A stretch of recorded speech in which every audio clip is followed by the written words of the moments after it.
Okay, we are live streaming and we're recording. And so with that, Mr. Guzak, would you like to lead us in the pledge? I'm going to I pledge allegiance to the flag United States of America, and to the republic for which it stands, one nation, under God, indivisible, with with liberty liberty and and justice for all. Thank you, Mr. Guzak. Thank you. You want? I'll take a motion to, I'm going to go ahead and mute a few lines here so we get rid of some feedback here. Okay, well, I'll take a motion to approve the consent agenda and the regular agenda. Ms. Lane? I'm moving that we approve the consent agenda and the agenda as presented, Mr. Chair. Okay, is there support?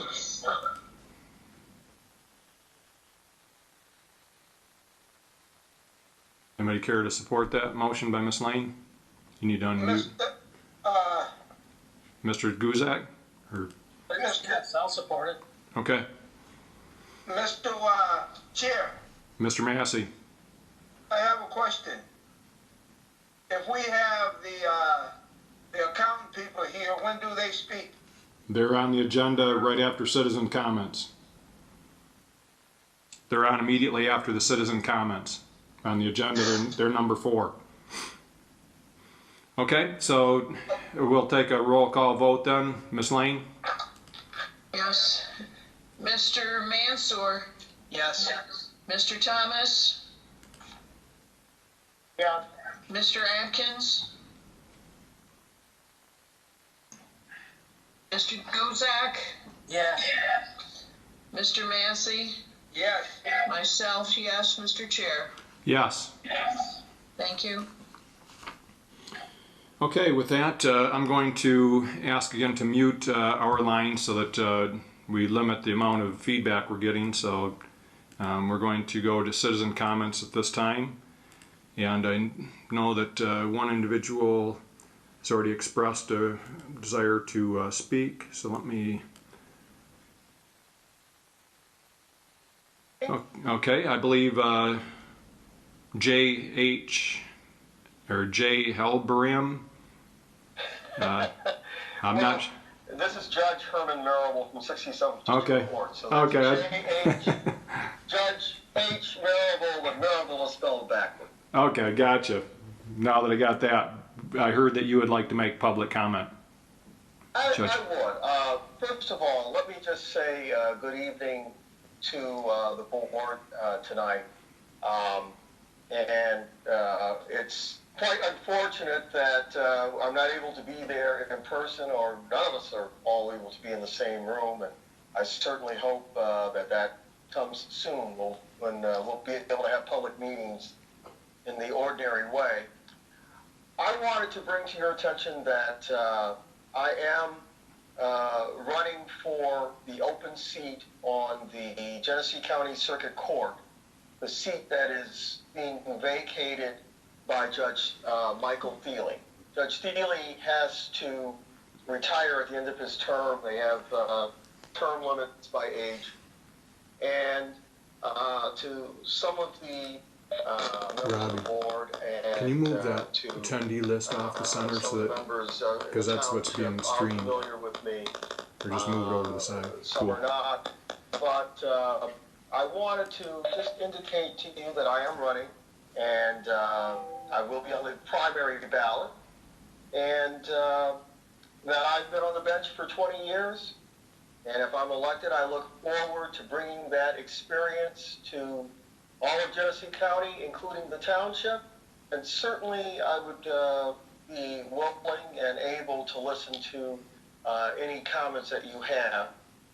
One other thing that I want to add, prior to me being district judge, I was an assistant prosecutor here in Genesee County.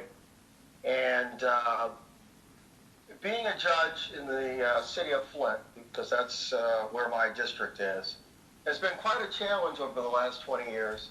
You know, we've had emergency financial managers, we've had the water crisis, we've had all kinds of things go on. But those kinds of experiences, I think, have benefited me and prepared me for circuit court. As we move forward in our Genesee County court system this week, we are just having our slow, soft reopening to the public, all of the restrictions and limited dockets and courtrooms. Things are going to be a lot different for quite a while. Courts have been closed for 100 days or so, but I think that I am very much up for that based on my experience. So I don't want to take up too much of your time, especially with the accountants waiting. They might be charging you by the hour, or Mr. Laddie might be. So if any of you have any questions, I'm certainly open.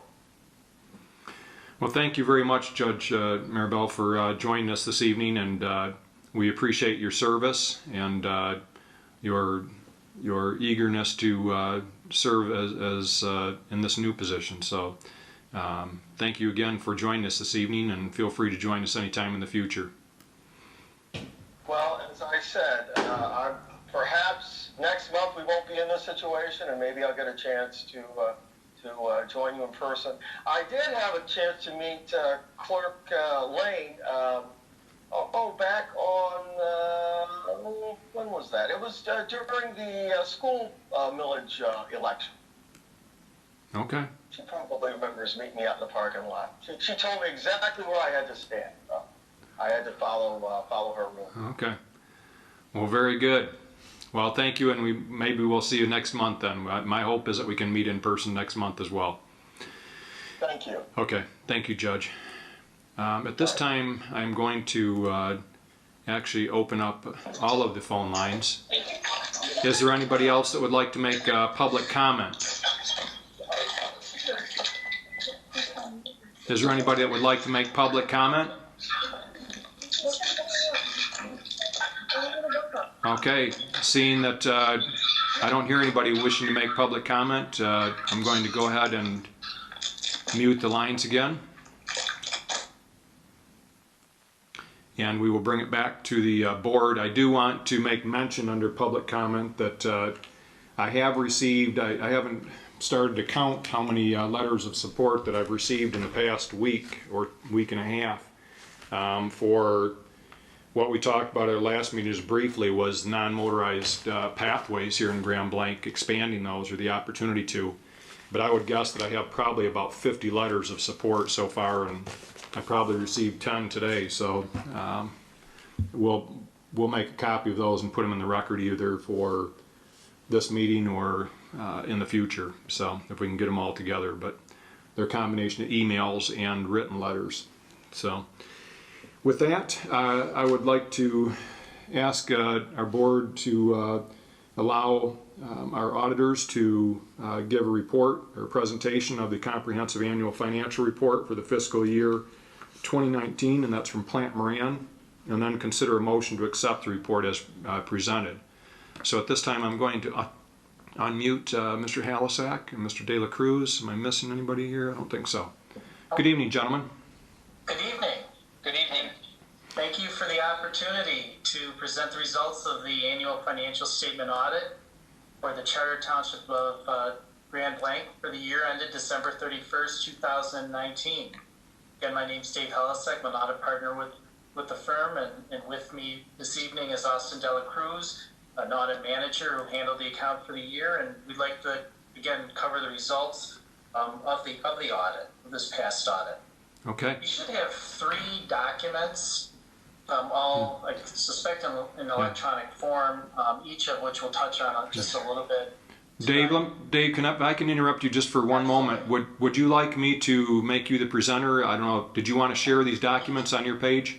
I think Austin is going, if you could make Austin the presenter, he's going to walk through the graphs. The ones that I'm going to refer to, I think I can refer to just in general, if it's easier.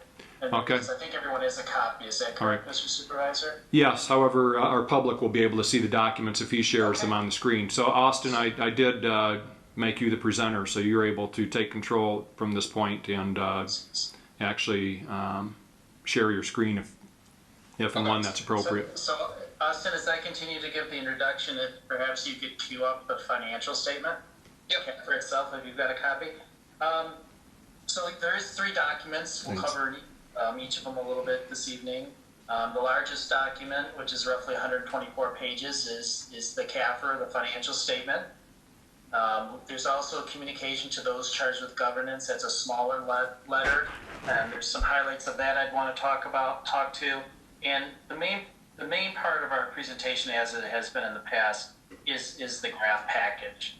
Now, I mentioned, and as you can actually see from what Austin's presenting, the document is 124 pages, the CAFR. Austin and myself did meet with the township supervisor, treasurer, clerk, superintendent, and finance director, and we actually did go thoroughly through this 124-page document in an earlier meeting. We discussed what was being included in the document, in this CAFR, revenues, expenditures, cash flows, different budget type items.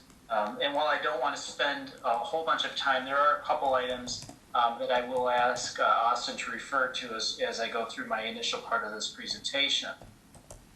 The first item I would like to reference is on page 1, and that is the audit opinion. So, as a result of our financial statement audit, and maybe Austin could make that a little bit wider. I know it's pretty small on the screen that I see. But as a result of our financial statement audit procedures, we were able to give these set of financial statements an unmodified opinion, which is the highest level of assurance that we can give a set of financial statements. What that means is these statements, as presented, fairly reflect the financial position of Grand Blanc Township as of December 31st, 2019. The change in that financial position, which would include the revenues, the expenditures, statements of cash flows, and the notes accompanying these financial statements. Again, it's the highest level of assurance that we can give this set of financial statements, and one that we were pleased to give as a result of our audit procedures. You may notice at the bottom of this page, there is an emphasis of matter paragraph. And an emphasis of matter paragraph is required when there's a significant change year over year in an accounting pronouncement, we'll say. So we had talked about this over the last couple of years, that the township would be required to implement GASB statement number 84, which is really how it represents and reports the fiduciary type activities within the financial statement.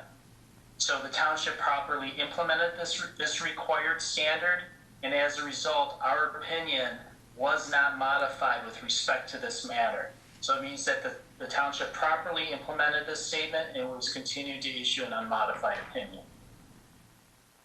The only other specific item I'd like to draw your attention to within this document is way back on page 59. And I know we've discussed over the years the legacy costs as it relates to not just Grand Blanc Township, but legacy costs really throughout the state of Michigan. And this has been an area of focus for the township for quite some time. And there's really two legacy costs that the township is working with. One relates to pension costs, and the one I'm going to refer to here is the OPEB costs, or retiree health care benefits that have been promised and earned by those eligible in the program. And why I want to bring your attention to this particular page is the standard to report this was implemented just 2 years ago, even though it was measured a different way in previous years. So you can see on what Austin's presenting here, it's a 2-year history of this liability. And I think the important thing to note here is actually the third line item from the bottom. And the planned fiduciary net position as a percentage of the total liability is what we refer to as the funding level. So at this point in time, December 31st, 2019, the OPEB fund or trust is approximately 49% funded. And when you take a look at where that was just a year ago at 23%, this has been a constant and continual focus of the township in the years that I've been involved with it. And the township has set money aside, has been trying to build up that percentage, and it has been successful at that near 50%. And it really happened, two ways. Maybe one could say three ways. I'll say significant contributions, as you can see about midway through the page. Contributions to the plan were about $4.6 million for the year. The township is also, in 2019, had a very good year from an investing standpoint. It added almost $1.8 million worth of investment earnings to the plan. And in addition to that, as it relates to being fiduciarily responsible for the costs that are incurred, you can see, and if you could just push that up a little bit, Austin, on the page. As it relates to the liability, you can see there is a significant decrease in the liability based on some of the insurance programs that you were able to enter into over the current year. So why that's important is, one, the township really is remaining focused on trying to raise that funding percentage. Well, we might recall a public act was created approximately 2 to 3 years ago, where Treasury was really focused on measuring and identifying what was deemed underfunded plans. And there was a threshold that was created as part of the public act as far as what percentage of funding would be deemed an underfunded plan. And for OPEB plans, that funding level was and is 40%. So as I indicated earlier, as of 12/31 of 2019, the township being at 49% is now above that threshold. It doesn't mean that that won't continue to be a focus of continuing funding, but the township has been successful of surpassing, I'd say, that minimum threshold that was established via Public Act 202 a number of years ago. So that's really what I wanted to talk about within the statement. As far as the specific numbers, Austin, as part of his graph presentation, will be getting into some of the other figures, but we didn't have a graph for this, so I wanted to make sure I was able to communicate it to the board, because it's a good story. It's one that you should be pretty excited to tell, as far as the focus on the funding of these costs that have I'll say been incurred, or at least been earned by your employees. So with that, I'll turn it over to Austin unless there's any questions on this particular schedule. No, thanks for highlighting those points, Dave. We have focused, and our superintendent's focused on the OPEB and the unfunded liabilities, and we are very pleased to see such a substantial gain in terms of getting a hold of this, and we're going to continue in that vein as well. So, Austin?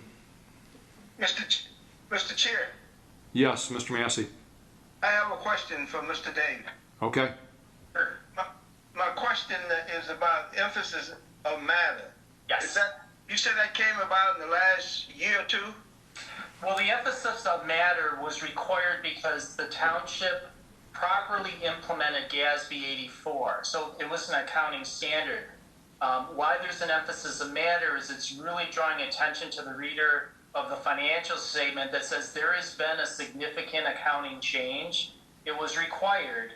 But for a reader who might have been looking at last year's statement, they would notice what I would say a pretty significant difference in presentation. So it's letting the reader know that as part of the opinion, that there has been a change, and they should be aware of that as they continue to read through the statement. So that change, does it mean it improved the way the accounting practice presents its numbers? Yeah. So the Governmental Accounting Standards Board, through its process, established that there was, we'll say, better or a clearer way to present fiduciary information within the state and within the financial statements. So the technical guidance was provided. The township, we worked with the township to interpret that, and the township finance department and management properly implemented that standard. Thank you, Mr. Dave. Thank you. Okay, Mr. De La Cruz. Okay. I will switch over.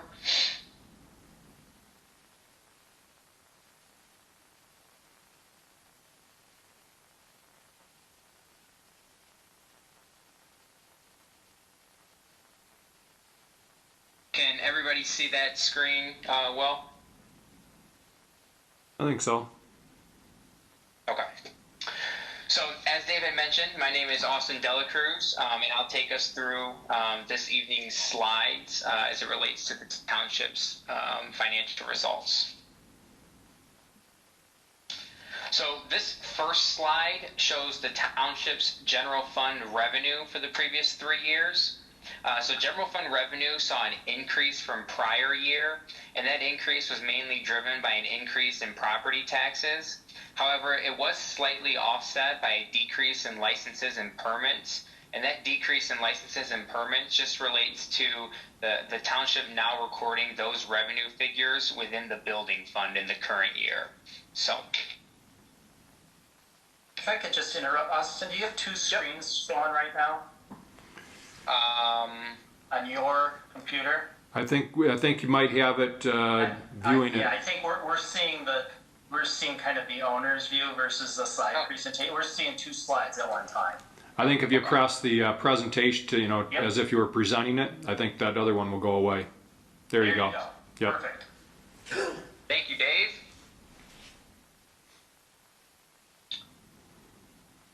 So moving on to the next slide. So this slide is your general fund expenditures for the year ended December 31st. So general fund expenditures again saw an increase as well from the prior year, and this was mainly driven by additional post-employment benefit contributions that Dave had referred to earlier. So the township continues to increase those contributions, so therefore the related expenditures are increased as well. There was also an increase in transfers out, and that was mainly made up of transfers out to the Capital Projects Fund to help fund those projects.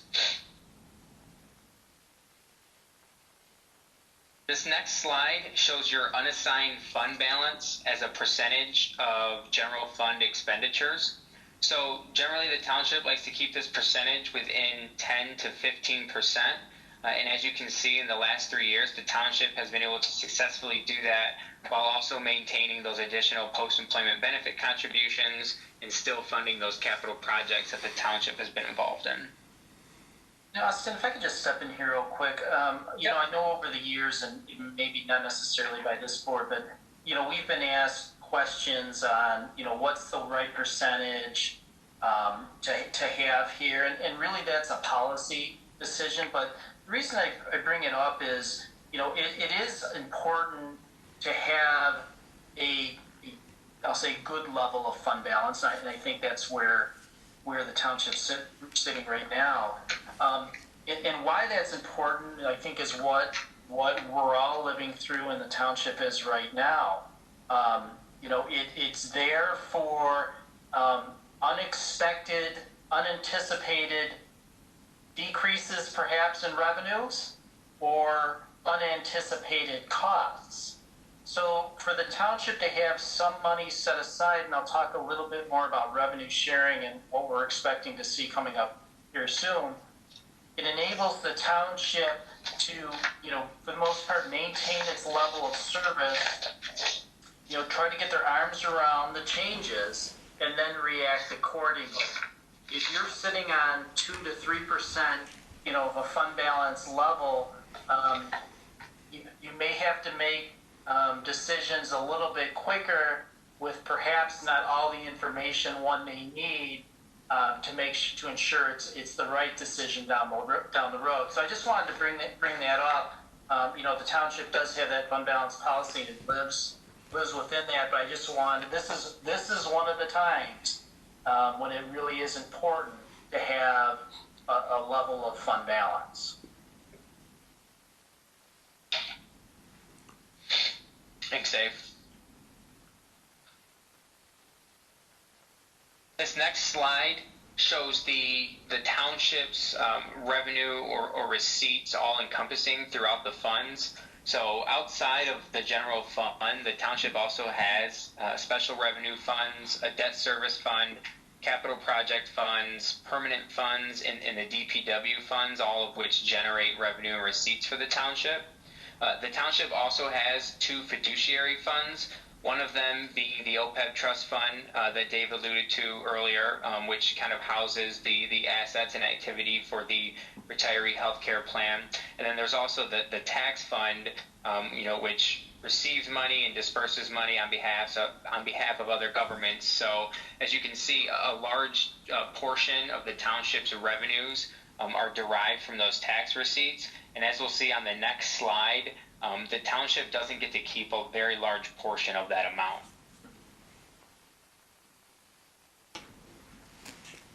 So this graph right here is a good representation of what the township gets to keep of the typical tax bill.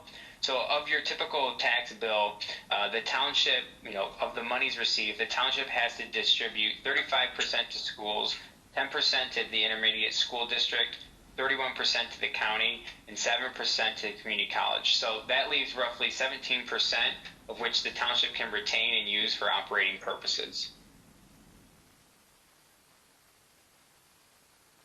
So that's all that I had for the PowerPoint presentation.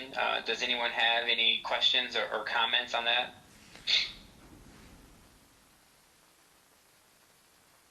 Anybody have a question? Al, Mr. Mansour? Thank you for that. The question I have is this: we obviously keep that 17% from the prior graph, but does a portion of the amount that's shown for the county, and then I guess the school, that both comes back, a portion of that comes back to the community, correct?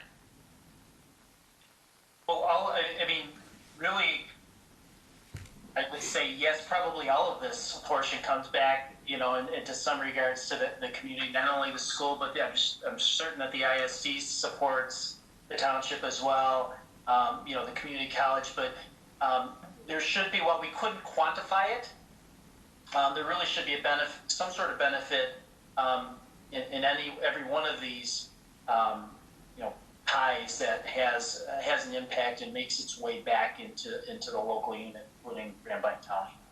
But your point is that only 17% is really at our kind of discretion. Yeah, so the township has a fiduciary responsibility, as the township treasurer could probably, really talk about, to collect on behalf of all taxing units.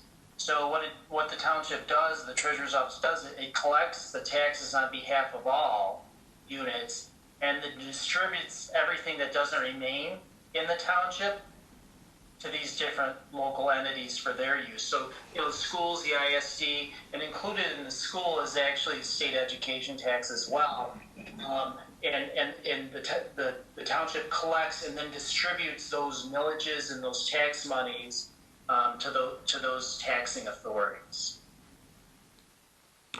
So some of these, it all is a matter of whether or not people take advantage of those services, possibly. So if you attend community college, obviously you benefit a little bit more than somebody who maybe doesn't, or, visit the county parks or what have you.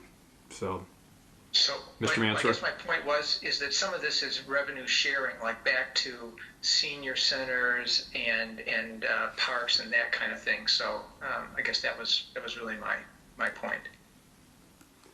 I believe, I don't know, is the senior millage included in what we have here for county?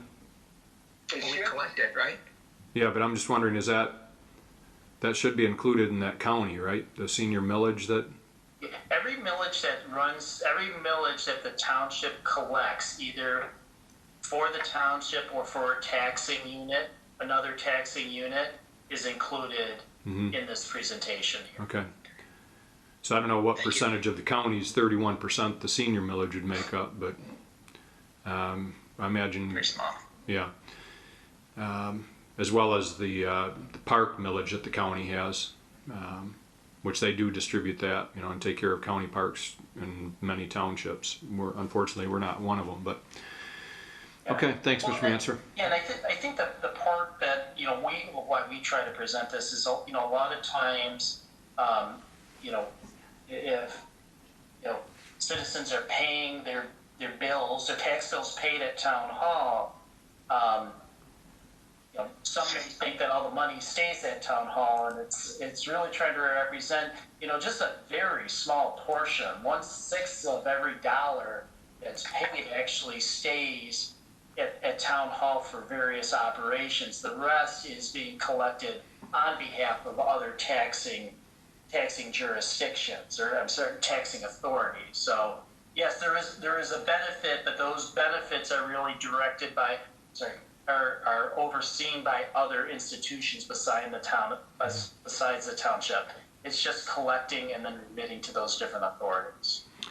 Dave, I see your hand, Mr. Massey, and I'll call on you next. That I have to say that this graph, I use it regularly because we do, unfortunately, you know, most people, or many people, I should say, think that, you know, the taxes we collect, we keep, and they're amazed when we tell them that, well, 17% of it, you know, our township board has control of, but, you know, the rest of it, and, you know, they're astounded when we show them the percentage of their tax bill. You know, if we're looking at a $2,400 tax bill, to show them what 17% of that means, and out of that, all the services we're providing. So it's a very helpful tool to showing residents truly what we have control of.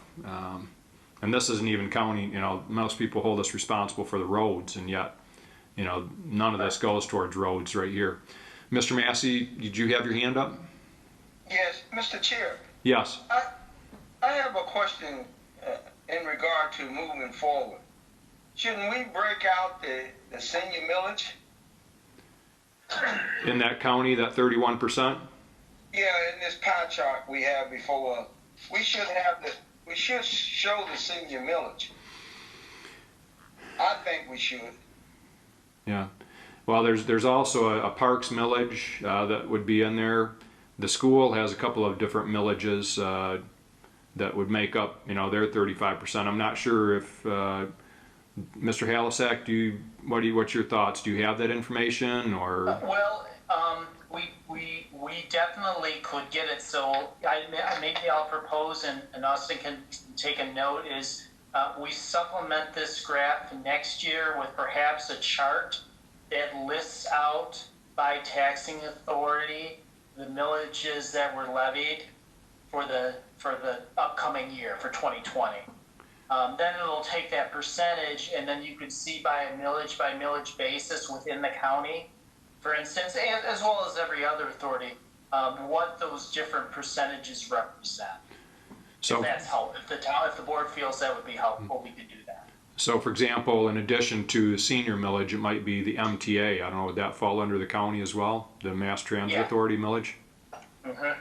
So we could list that, and we could just have really a chart after this that has a listing of all the millages. The CAFR report has millages by taxing authority, but they're grouped. They're not going to give it in the level of detail that was just requested. But that's something that's pretty easily, I think, that we could obtain. We could work with the Treasurer's Office and get various L4029s and just accumulate that. It wouldn't take much effort on our part at all to put something like that together. Mr. Halisak, in addition to the percentage, would it be possible to also include the actual dollar amount that comes from Blanc Township for those different millages? You know, for example, if you're breaking out the senior millage out of the county's 31%, you know, if it, you know, maybe it's a 3%, but also here's the dollar amount that's what that equates in dollars. So we would have to work with the Treasurer's Office to get that specific information, because I'll defer to the Treasurer if he's got that level of detail or not. I suspect, he has he has something if he needed to get into it. But I don't want to speak for the treasurer. Okay. But I suspect for the most part, when those monies are submitted, it's kind of in the aggregate. Okay. That's not in that. I'm certain that he could provide that information to us, and that we could include that as well. Okay. Well, it's something we can work on. We don't have to decide tonight, but it might be something to think about. Does anybody else have any questions so far? Do you have more to present, Mr. Alisak or Mr. De La Cruz, or? Well, and I'd like to talk about the letter if we have a few minutes. Sure, go right ahead. So the last deliverable we have is our required communication to those charged with governance. It's really a three-part letter. There's a section on internal control, there's one on required communications, and then there's a third section on other recommendations and related information. Section 1 as it relates to internal controls. So we perform a financial audit. We do not perform an internal control audit. However, we do get an understanding of the internal control system. We test the internal control system, and we comment on the internal control system. And when there's something that rises to a level of communication to those charged with governments, then we've got to put it in writing and report it out to this body as we have this year. We only have one communication, and I really want to start before I get into that is just indicating what a terrific job the finance department did this year. They do a great job every year, but this year obviously was a little bit more challenging. We were performing the audit remotely. Our audit was just about to start when things shut down, so we had planned on being with all you at town hall, and that just wasn't able to happen. But to the credit of the township staff, they were able to pivot very well, get us the information that we needed to complete our audit. I'm sure it was challenging at times, but they really did a terrific job. And as Austin had indicated earlier, I think there was almost $100 million worth of revenues or receipts that had run through the town hall. So in addition to getting us ready for the audit, they were continuing to handle all of the financial operations of the township at the same time.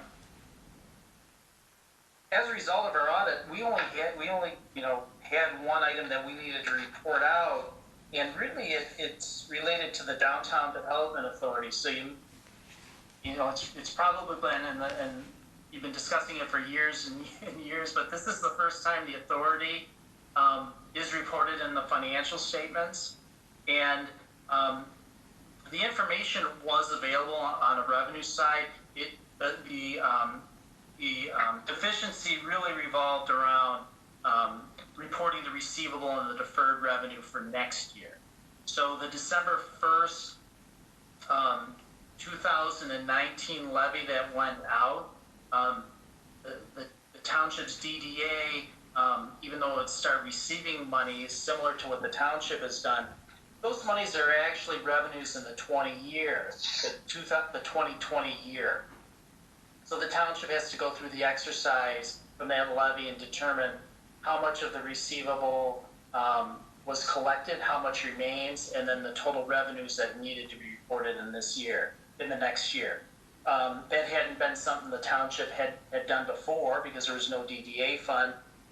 We walked through it. It wasn't there when we were ready. We walked through it with finance. They were able to get that information and include it here, and it was properly recorded and reported in the financial statement as of the end of the year, which is why we were able to get an unmodified opinion.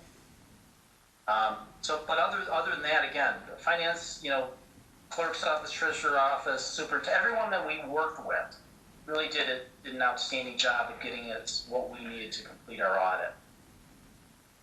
As far as the Section 2, the required communication to those charged with governance, you may recall prior to the audit, I had sent out a communication. We had talked about the scope and timing of the audit. We had identified what we deemed to be the riskier areas. Every audit has a riskier area because it's all relative. So we identified that. We talked about our approach, how we were going to audit it. and how we would conclude on it. We also gave each of you the ability to contact us if you had any concerns about the financial reporting and anything that would have been communicated to us. We would have incorporated into our audit approach and our audit program and tested that and reported any deficiencies or weaknesses as they would have came up at that time.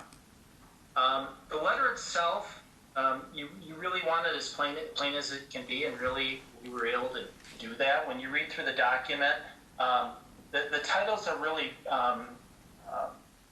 the required titles, so it's not really things that we determine. So I'm looking at page 3 of the document, and we see something that says significant audit findings. Well, significant audit findings isn't really a significant audit finding.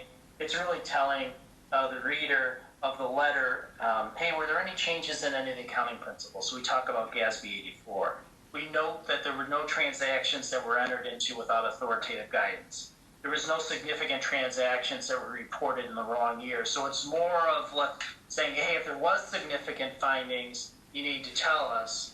But if there wasn't, you need to tell us there wasn't any as well. And that's really what that communication is. We talk a little bit about estimates as well. So it's, an audit isn't necessarily always agreeing to a bank statement or an invoice. It involves estimates, and the most significant estimates for the township really revolve around the actuarial reports related to anticipated liabilities for your legacy costs, pensions, and OPEB.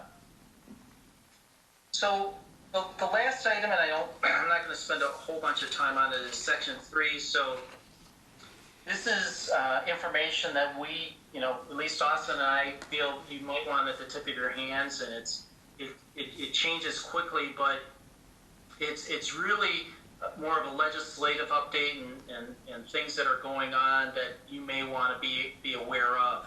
On the top of page 5, with COVID-19 going on, and there's a lot of information going on and being disseminated.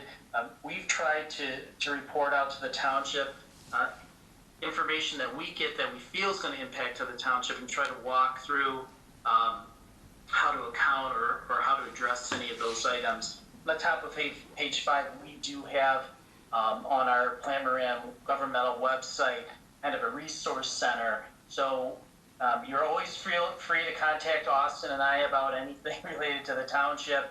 But at the same time, if you'd like to browse through that resource, there's a lot of good information on what's going out there, not only at a state level, but at a national level as well. Talked a little bit about legacy costs on page 7. We have a chart at the top that, again, talks about the funding levels and some of the trends as it relates to that. Probably the most significant thing that has changed even probably since we talked with management in our draft meeting is it relates to revenue sharing. So May 15th, there was a revenue sharing conference. The main focus on that was projecting what state shared revenues may look like. So as part of that revenue conference, the consensus that came out at least at that time is for the state's fiscal year end 2020, which is the state is on a September year end, they're projecting a decrease of about $53 million of revenue sharing statewide from what they were projecting back in January. So normally there's 2 revenue conferences that are held a year. So back compared to what they thought it was in January, that reduction on a constitutional level is about $53 million or 6.1%. Those are really hitting 2 revenue sharing payments. So your constitutional revenue sharing, you receive every 2 months, and it's actually 2 months in arrears. So for instance, when you got an April 30th payment, and it relates to the state shared revenues that were collected at the state level in January and February, and then based on a formula, they're redistributed.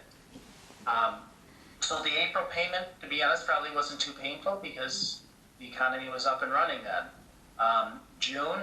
The June payment, which should be here in the next week, it's probably not going to be what we anticipated back just a couple months ago.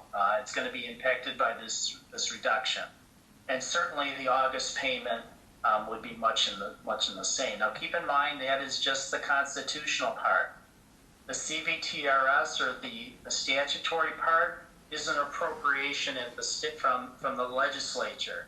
So the only way for that number change would be an act of the legislature to essentially amend the budget and decrease that payment in June and August. For revenue sharing for 21, they did take an estimate of that, and again, that would be for the period of October 1st, 2020 through September 30th of 2021. That projection compared to the January estimate was a decrease of about $109 million, or 12%.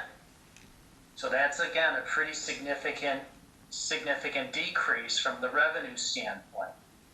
That information, there is information that Treasury does provide on its website, and that information has been updated on an entity-by-entity basis. So you can determine specifically what the impact is from Grand Blanc Township by looking at that website. They do actually project on a community-by-community basis, at least at this point, what they anticipate those revenue payments might look like going out the next year. Now, keep in mind those projections are going out some 16 to 18 months, so it's all subject to what the actual collections are. And then the last thing I had mentioned earlier, normally there's 2 revenue sharing conferences per year, one in January and then one in May. Looks like there's going to be a third one in August, and the reason is these revenue sharing conferences are really revolving around what the state is estimating they're going to be collecting and receiving from a revenue standpoint.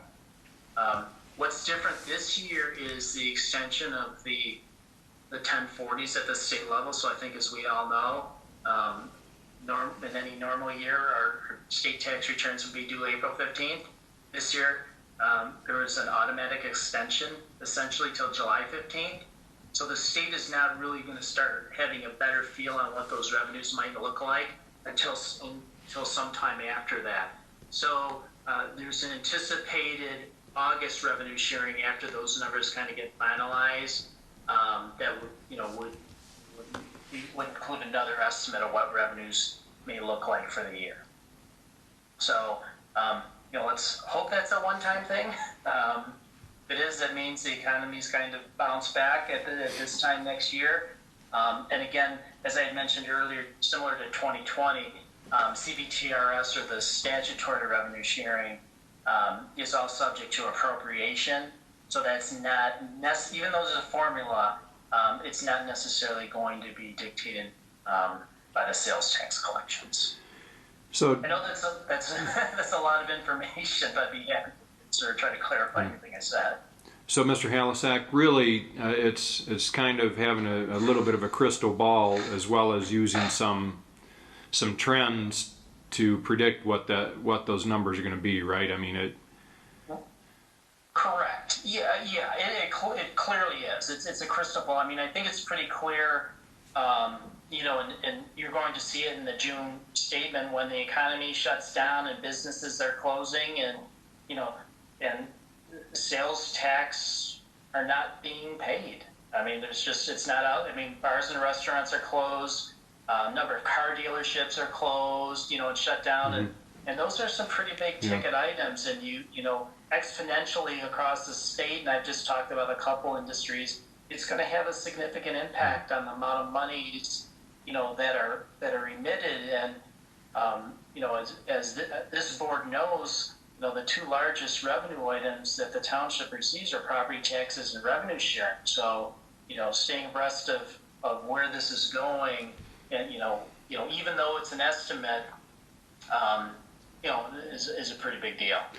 So the one thing that could be the saving grace is some of the federal stimulus money, if it could be freed up to help with some of this revenue sharing shortfall, right? I mean, that's something that we can't predict either, but people have their fingers crossed that happens. Is that correct?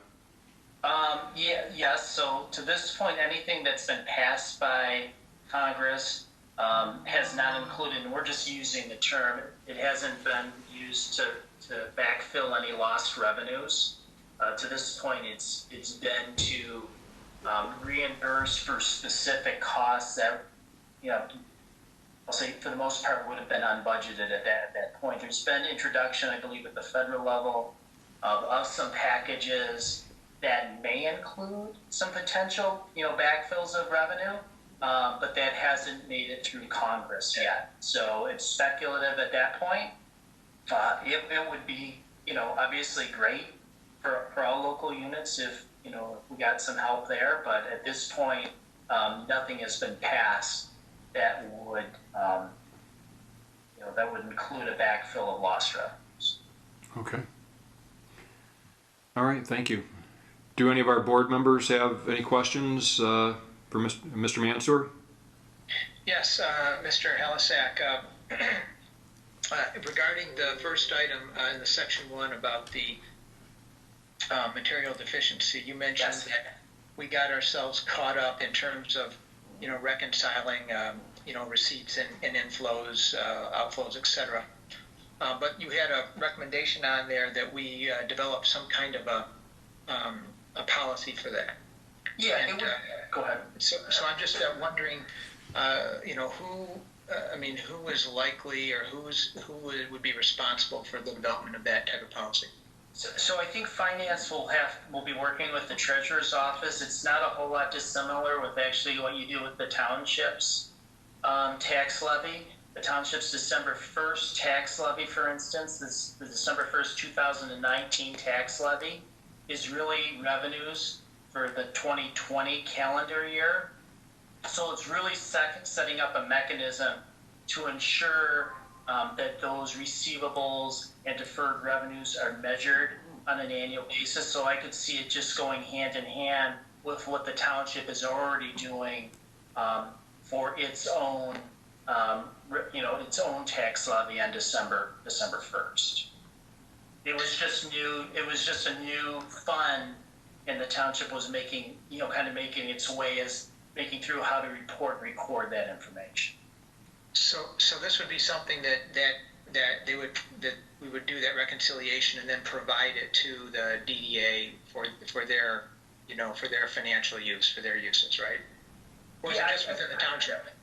Well, I mean, it's the financial position of the DDA. So, I'll leave it to the board as to how that information gets disseminated. I'm indicating what we need to audit. It's actually a component unit, which means that we, our audit opinion specifically speaks to the DDA. So we give an opinion on the DDA statement. So we need to have it, how it's shared and how it's disseminated. Hopefully all the financial information is, at some point makes its way before the DDA board. Thank you. Right. Any other questions for Mr. Halisak or Mr. De La Cruz? Mr. Laddie? Just as far as the DDA is concerned, I have the actual annual report dating back to 2019, and I have the section of the audit, Plant Rat audit, regarding the first effort at trying to, I guess, quantify the future revenue. And so that will be something that can be reported to the DDA as soon as we finish this annual report, which is due next Tuesday. So they'll get the information very quickly. And David, if I may, and I hate to do this, but Austin, if Austin still got control, could you bring up the financial statement again real quick, Austin? Because the DDA, I had mentioned, is a component unit. So the DDA now is listed in the CAFR statement. So, whether or not, I don't know if we need to bring it up or not, but that information is available and is included in that document on a go-forward basis. Right. So that, and that's, obviously that's public information. So you can see, you go up a little bit, Austin, You can see right there, we've got the component unit with the Downtown Development Authority. It has the cash, it has the receivables, has the deferrals, and then the next page talks about on a full accrual basis, any revenues and costs that were reported there as well.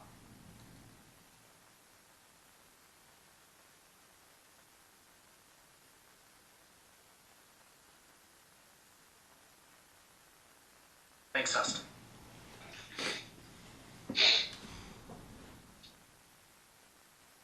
Okay, any other questions for Mr. De La Cruz or Mr. Helisag? Okay, I would like to thank you gentlemen, as well as our finance department, Kathy Solstack. I know Kathy's on the line, Dennis Limita. I know that our projections and our expenses are always looking good, and we're grateful to be able to pay down some of these long-term debts as well. So, all right, so if you want to pass back the presenter mode to me. Okay. All set? I think we're all set. So, Right. Okay, thank you gentlemen, we appreciate your time. Thank you very much. Okay, Thank you. all right, Take good care. night.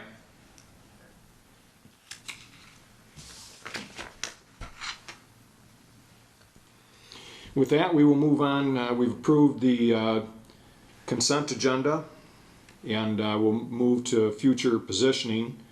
I'm not sure. I think probably the committee that may have met is with regard to planning and zoning. Mr. Mansour, anything to report from the Planning Commission at all, or?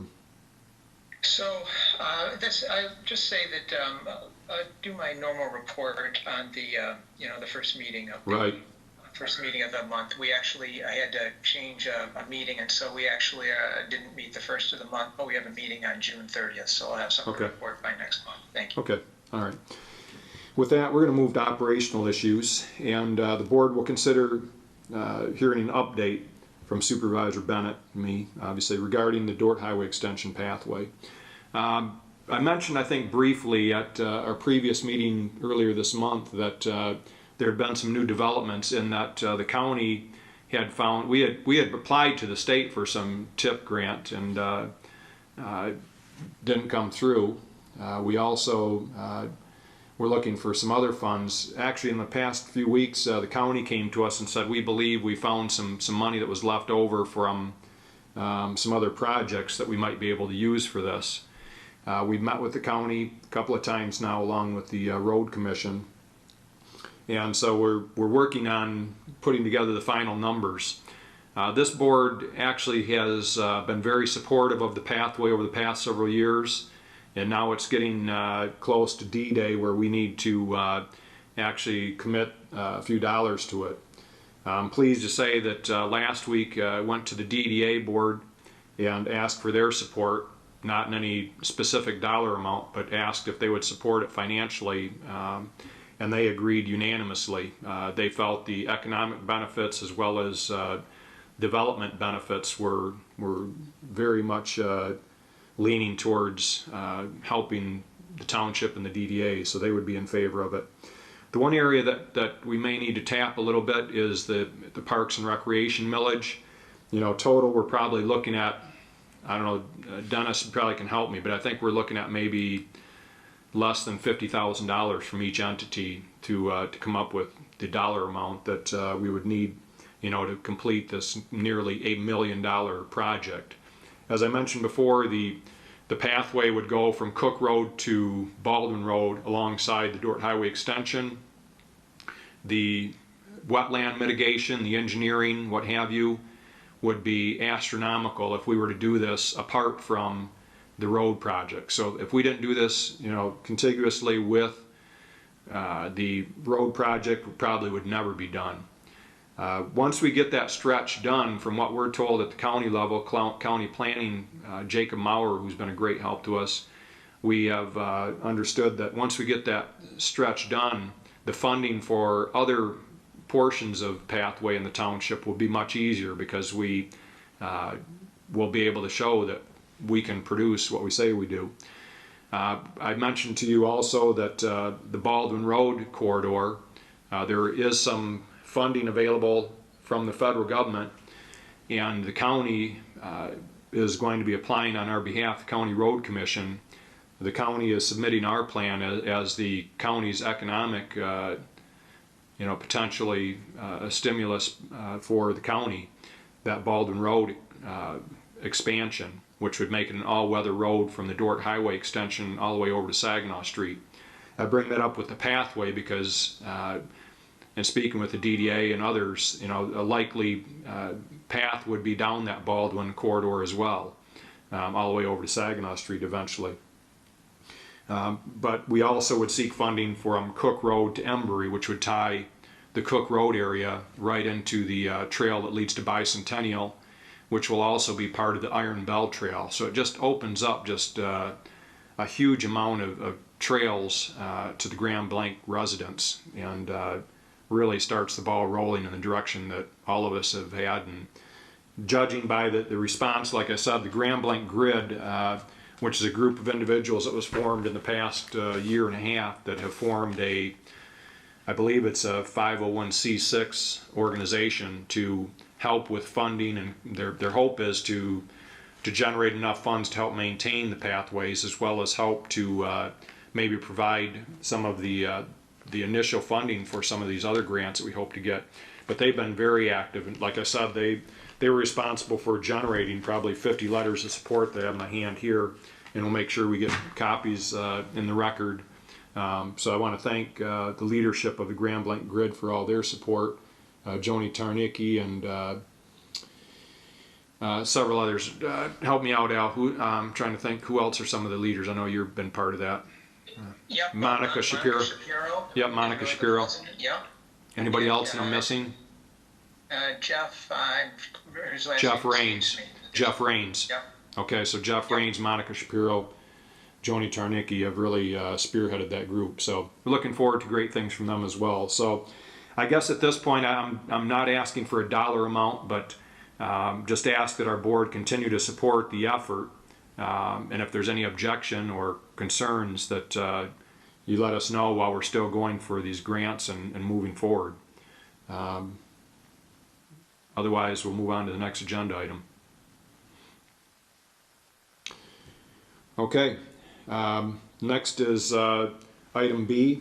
The board will consider the superintendent's report for COVID-19 2020 general fund budget expense reduction recommendations from the department directors. And Mr. Limita actually provided everybody the communication with the department heads to ask them to look seriously at their budget. I thought very well written communication. I know Dennis meets with them several times a month, but he also included in the report where we're at with that. So Mr. Limita?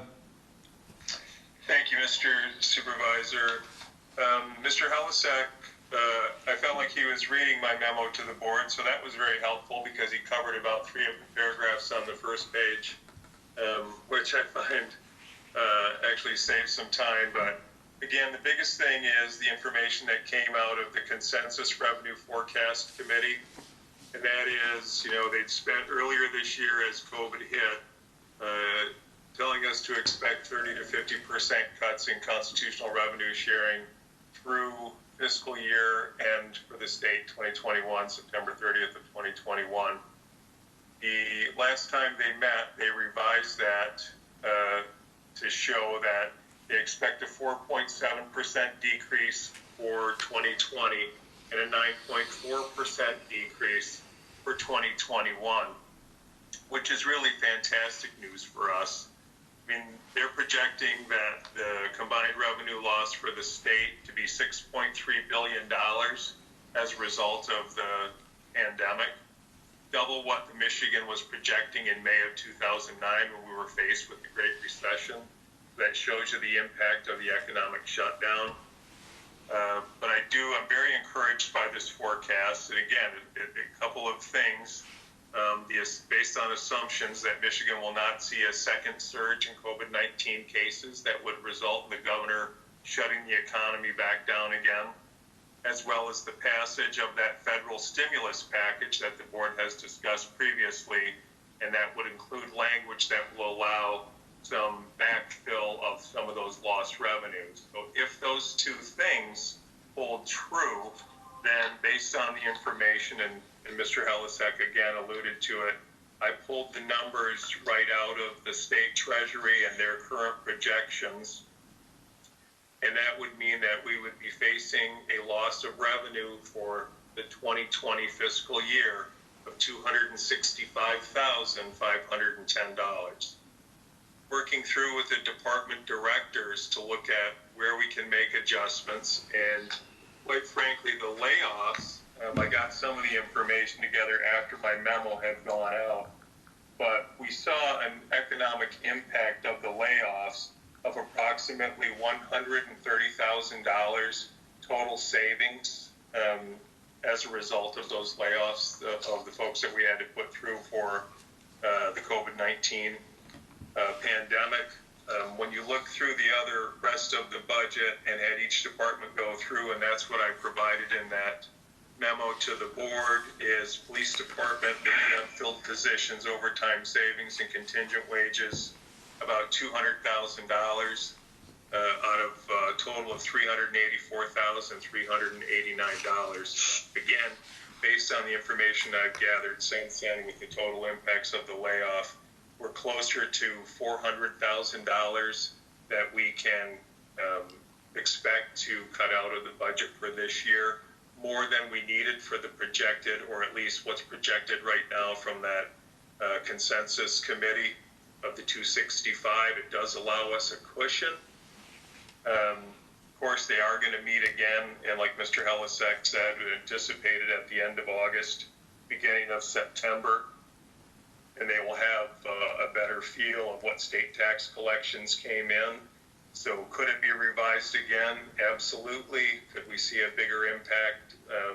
Potentially, but I think with what the department heads have presented here, again, the board was very clear when we discussed this that not in favor of any cuts to staff, and these do not include cuts. There were some unfilled positions in police that hadn't been filled yet this year, and one position that came out of the IT position that we believe we do not have to fill this year based on where we're at in the financial need. So this is a proposal for the board. I believe we can save upwards of $400,000 a year without having any impact on the service delivery to residents or taxpayers. I'd be happy to answer any questions you might have. So, Mr. Lehman, it looks like some of this is we're deferring some things. So, like training, filling some positions, what have you. It's not something we could cut on an ongoing basis. These are things that we're going to be deferred to hopefully a time when we're restored to what we've had as our revenue. Supervisor Bennett, we have done some restructuring, like the position in IT. We removed one of the GIS positions, put it into the DPW department for 2020 because 95% of his workload really is with the DPW and supporting their operations. And then we also have Director Beller, who is obviously well trained in GIS, and it's where he came from, who can do the township operations side of it. And then we looked at, really the position that we needed there has more to do with somebody as a systems analyst as we continue to grow, start to rely more on technology, and that's what that position was for. And we delay it a year? Absolutely. Does it mean we might have to rely on some outsourcing for some things? Sure, but with the economy slowed down, I think we're absolutely fine. We can look to fill the position again in 2021 if money's available. But when you looked at what the consensus revenue forecast committee showed us, I said 265,510 for 2020, but we're probably expecting, nearly double that for 2021. So depending on, as we start to put our revenue projections together for the 2021 budget that we're beginning to work on, I'll know more. I mean, but we're going to have to factor that impact in, that in 2021 from a revenue sharing perspective, that it may, we're going to end up using their projection. If it gets revised in August or September, we'll revise it again at that time, but we can probably consider maybe a $500,000 loss in revenue sharing for 2021. But again, I think it's manageable. It's certainly a lot better news than talking about 1.5 million like they had been giving Right. to us at the beginning of the pandemic in March.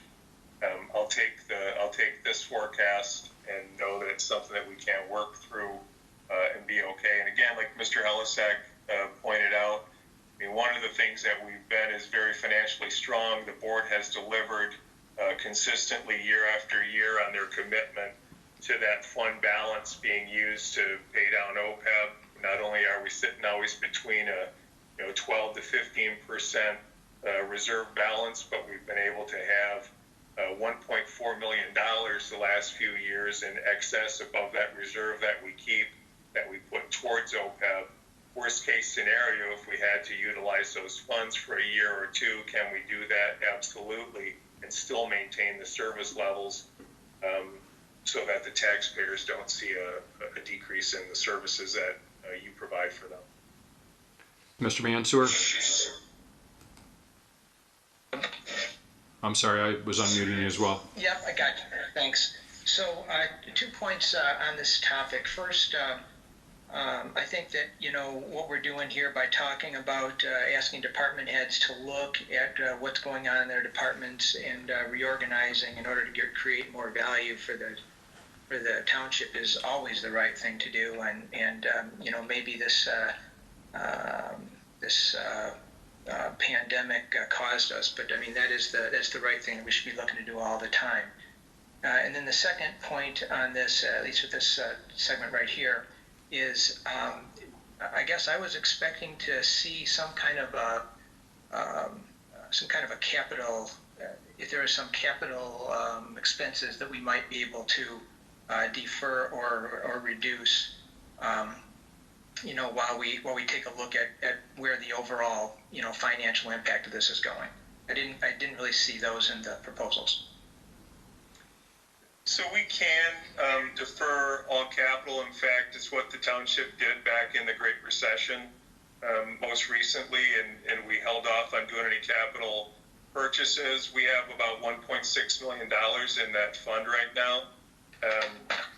We have, if the board doesn't want to spend anything or do a freeze on any capital expenditures, that's possible. Again, where our impact is right now is not in the capital, it's in general fund expenditures or general fund revenues.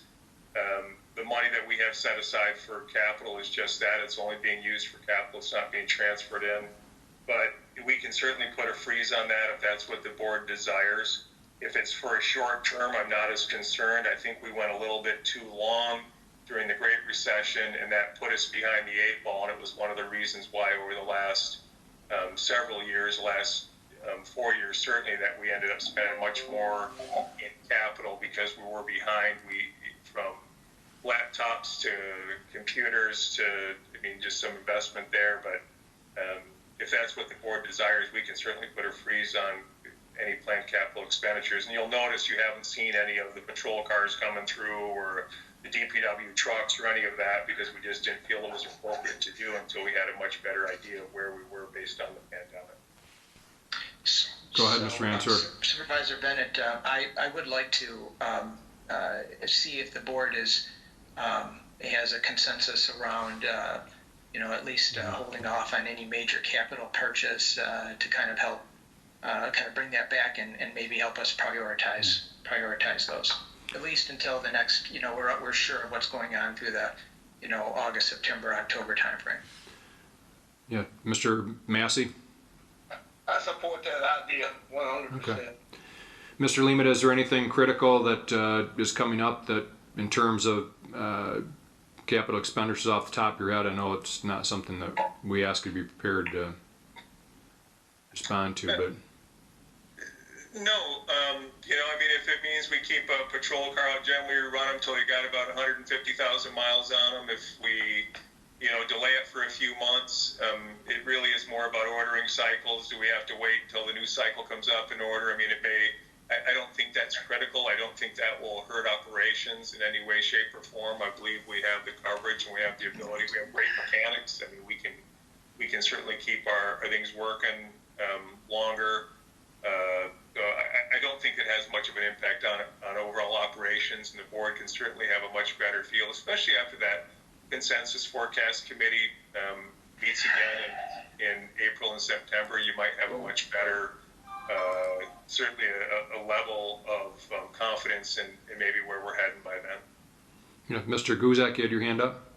Yeah, I would agree with that. I think it's a good idea just to hold off until we can get that, like Mr. Lehman just saying, see what the last August conference actually says, because they could come back and say it's more than 500,000. So it won't, as long as, I think it's a good idea to hold off. Yeah. Mr. Atkins and then Mr. Thomas.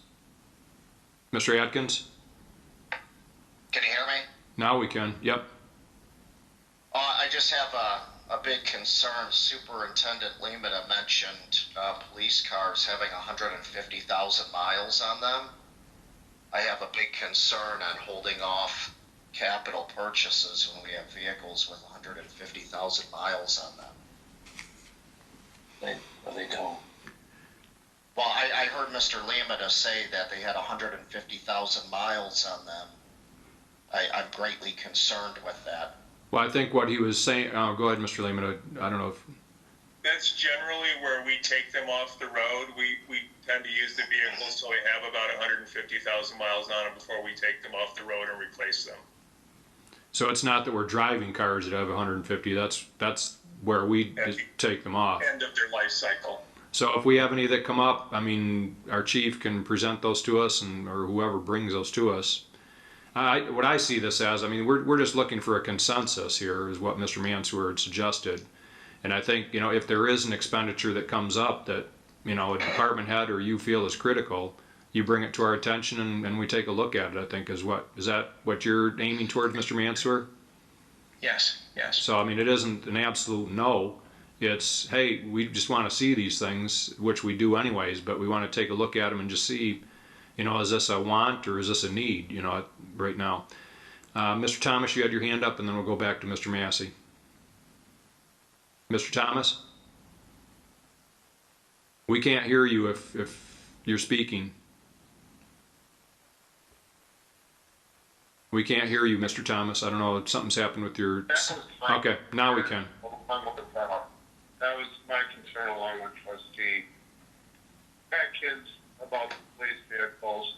In fact, Superintendent Lehman, could you give me the miles for our next meeting of the last 5 police vehicles? Just the cars, how many miles they had when they were retired? Thank you. Okay, Mr. Massey, you had your hand up? This week is loosely throwing out 150,000 miles as though we know how many vehicles we have with 150,000 miles on, which is more or less misleading. So at the next meeting, I would like to know how many vehicles we have with 140,000 miles or more. Is that asking for unreasonable data? We probably, I mean, our mechanics, I don't know, Dennis, do our mechanics keep track of that, or where are we at on mileage? Yeah, I think the easiest thing to do for the board would be, why don't I just do an inventory, have an inventory of all the vehicles in service and their current mileage so that you guys know where we're at, and that might help you in your decisions about what's coming up with, capital purchases. Yeah. Mr. Thomas? I asked for the miles of the last 5 police cars, not Tahoes, the cars that came off the road. Thank you. Okay, we heard you. Mr. Atkins? Yeah, do we have a policy on what's safe to still be driving the vehicles on the road? I'm just greatly concerned if they have 150,000 miles on them. Is there a policy? Mr. Lemina? We do. We have, number one, we have two excellent mechanics in our employ, and our lead mechanic, Steve, has been with the township for 30-some years. He is the one who operates all of our fleet vehicles, and we operate on his advice when it's time for those vehicles to be considered for replacement and when they need to come off the road. And there's, I know I see Mr. Guzak Green. I know he stays in contact with him, but there's times when a vehicle doesn't have 150,000 on it that we need to replace it. It might not be a police vehicle, but some other vehicle that is getting a little bit rusty on the frame, and even though it doesn't have the miles, it has the wear. Right. We'll go back to Mr. Massey, and then Mr. Thomas. Thank you, Mr. Chair. Yes. If I'm wrong, I would like for someone to correct me. Mm-hmm. Probably a couple of years ago, I don't want to misquote Chief Wise. He gave a presentation, and I think he alluded to why we came up with approximately 50,000 miles. Is because we didn't want the maintenance cost to escalate. That's my recollection. Yeah. Well, that's probably our maintenance. I know, Earl, you had your hand up as well. I know you keep an eye on that as well. Right. And I'll agree with Mr. Limita, because I spoke with the head mechanic many times, and there are times when the vehicle doesn't have enough miles, but structurally he can maintain it, but it's at a cost level that it's not worthy, and that's when we sell stuff. So we do rely on his expertise exclusively, and he's done a wonderful job of taking care of all our vehicles, because I've seen it for the last 12 years. He's an unbelievable mechanic. Yeah. Mr. Thomas? Superintendent, the health and safety of all of our employees, should be the utmost concern for us, our employers. So I would like to also look at the miles and the safety of our DPW vehicles. Yep, we can do that. That's where we're going to practice. Okay. Thank you. All right. Any other comments with regard to capital expenditures? Mr. Mansour? Well, this isn't really related to capital expenditures. But I just wanted to go back to the superintendent report for a minute if everyone else is done with the capital. Go ahead. Listening to the discussion on the superintendent's report, and speaking for myself here, we've got a lot of things going on here, and I'd have to say that I'm ready for a change in the leadership in terms of our superintendent position, and I'm going to make a motion here to immediately exercise the termination clause of his employment agreement. Mr. Laddie, any comment?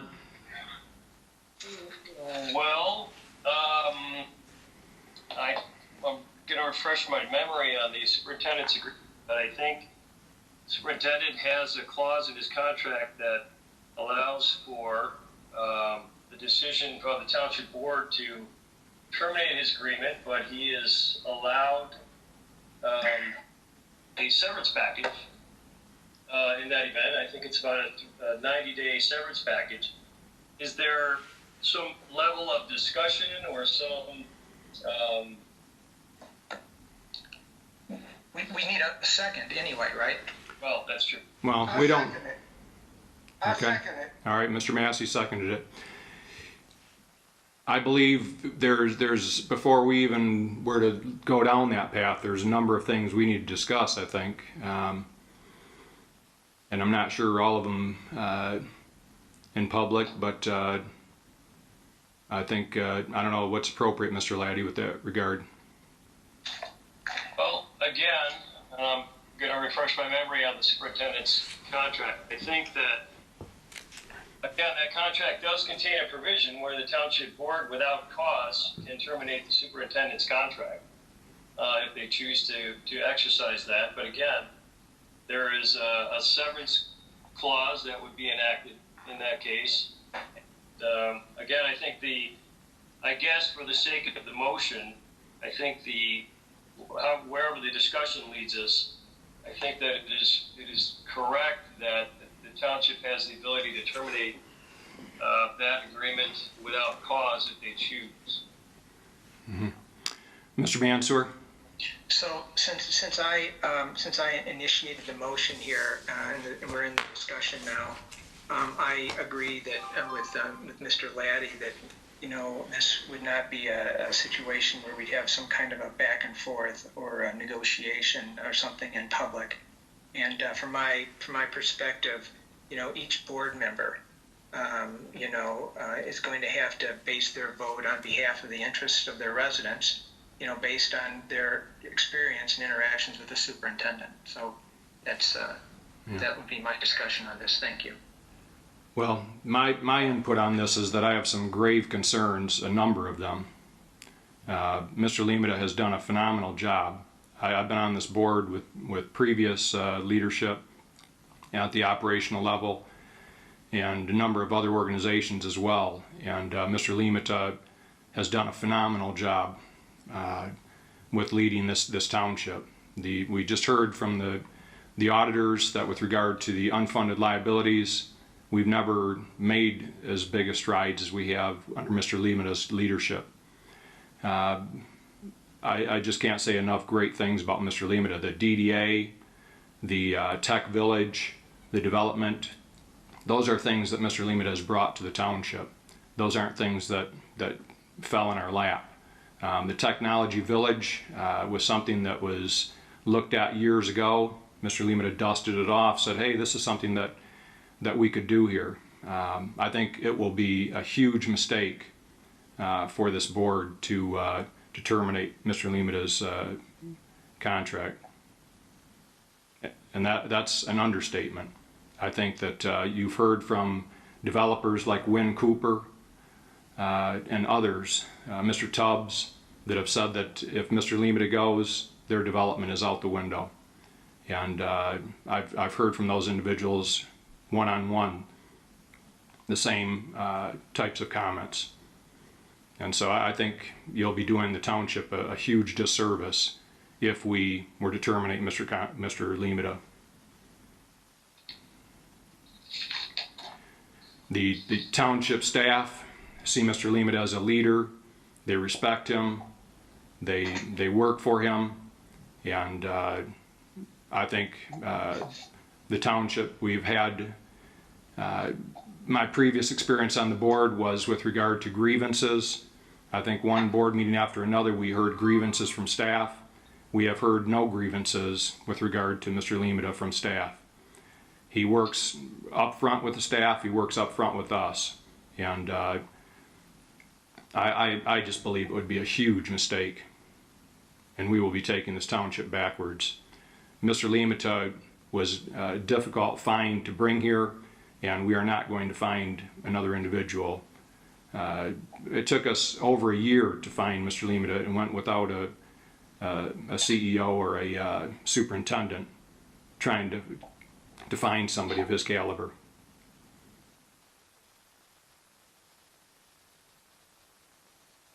Any other comments from anyone?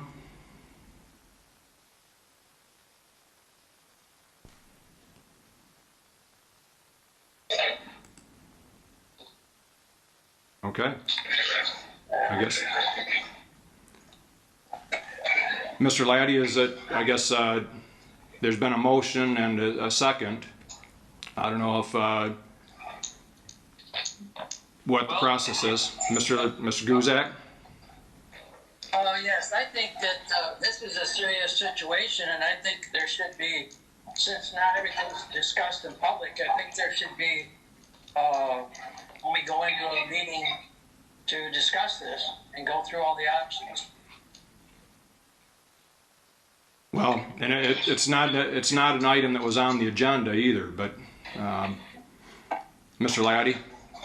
No, I'm looking at superintendent's agreement, and it says that he serves at the pleasure of the township board without cause. The township board may terminate this agreement at any time upon 7 days written notice of the superintendent.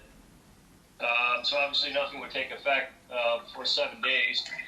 The other thing is you have the opportunity, you have a motion on the table with a second. You have the make motion and the second could decide to take Mr. Guzak's suggestion, but frankly, I'm interested in the direction the board wants right now. Yes, Mr. Thomas. I'm sorry, but can I repeat what he said? I just couldn't hear it.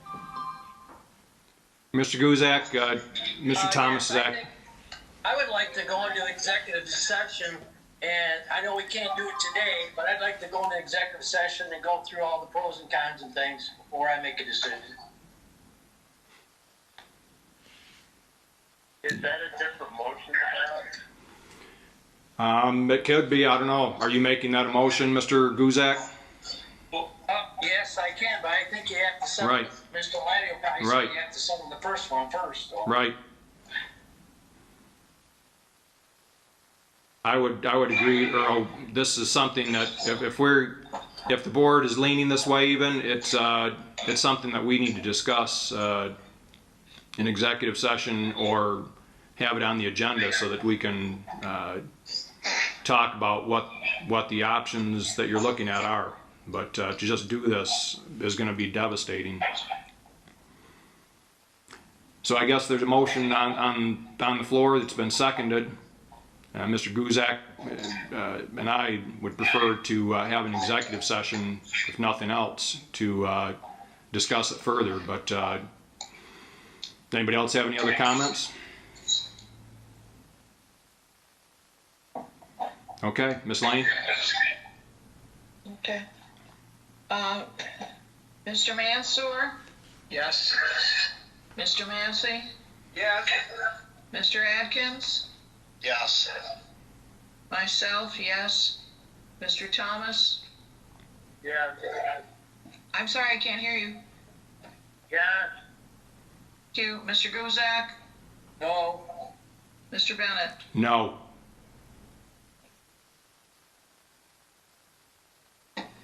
Okay. Well, I think it's a devastating blow to Grand Blanc Township, and my phone is already blowing up with texts from individuals who are concerned greatly. So, with that, I don't know what to say, but that I haven't already said. We're going to have a special board meeting, I know that, to figure out where we go from here, because the operations of day-to-day operations need to continue. Yep. So I'll be scheduling a meeting in the next day here. 18 hours. Well, I'm sorry, Mr. Lehman. I believe you've done a phenomenal job for this township.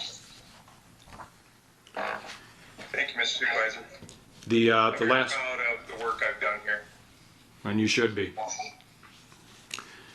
Under operational issues, item C, I put forth a resolution that I've seen a few other communities going this route to try and help restaurants to survive during this partial shutdown.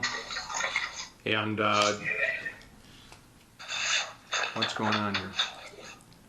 Here, hold on just a second. Okay. And basically allows restaurants to have some additional seating outdoors, and with the oversight of our building planning department. Any thoughts on the resolution, Ms. Lane?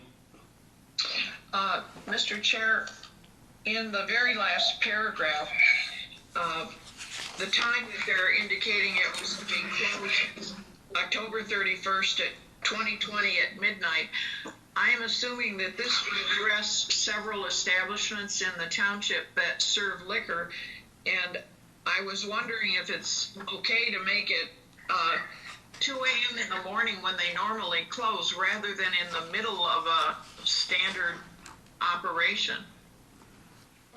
It'd be fine, but I don't know that we have anybody that stays that open that late, but we could do that. I was just trying to stay with Right. whatever. Right. Mr. Guzak? I know you've got that date of October 31st in there, and if for some reason we need to extend it, we can always extend that date. Is that correct? Yes. I mean, the weather's going to, decide some of that, but yes. The weather, and of course the condition of the COVID-19. Right. Mr. Thomas? I'll support the motion and call for the motion. You'll make the motion? Well, And call for the, we got to have a second first before we can call for the vote. I'll support it, Mr. Chair, if we can just change that time to 2 p.m. to be consistent. Are you okay with that, Mr. Thomas? yes, sir. Yes. Okay, and Mr. Mansour? Yep, so in item number 13, it says something about someone. Well, Mr. Thomas called for the vote. You're right, Mr. Thomas. Ms. Lane? I'm sorry. Mr. Mansour? Yes. Mr. Massey? Yes. Mr. Atkins? Yes. Mr. Thomas? Mr. Guzak? Yes. Myself, yes, Mr. Chair. Yes. Mr. Chair? Yes. Yes. Before we go, I wanted to remind you, I thought you asked for a motion to accept the audit that was presented tonight. If so, I'm willing to make that motion. Go ahead. I would so move. Who seconded it? Mr. Guzak. Thank you. Okay, go ahead and call the vote. All right. Mr. Thomas? Mr. Atkins? Mr. Yes. Guzak? Yes. Mr. Massey? Yes. Mr. Mansour? Yes. Myself, yes, Mr. Chair. Yes. Okay, seeing no further business on the agenda, I'll ask for a motion to adjourn. So moved, Mr. Chair. Second. Ms. Lane? Mr. Mansour? Yes. Mr. Thomas? Yes. Mr. Atkins? Yes. Mr. Massey? Yes. Mr. Guzak? Yes. Myself, yes, Mr. Chair. Yes. All right, good night. Thank you.